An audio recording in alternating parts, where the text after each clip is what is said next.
Le comité exécutif a approuvé hier les recommandations de la ville de Winnipeg sur le rapport des services en français 2018-2019.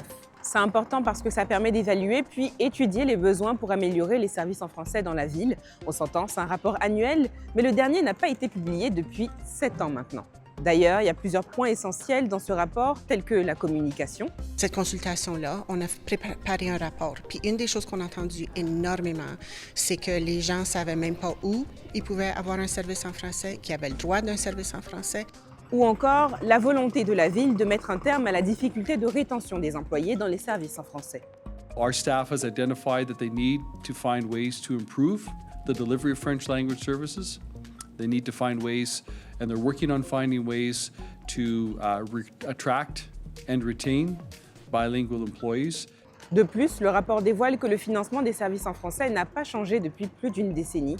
Le maire Scott Gillingham espère aussi plus d'aide des gouvernements provincial et fédéral pour pouvoir notamment accroître les revenus de la ville de Winnipeg pour augmenter le financement des services en français.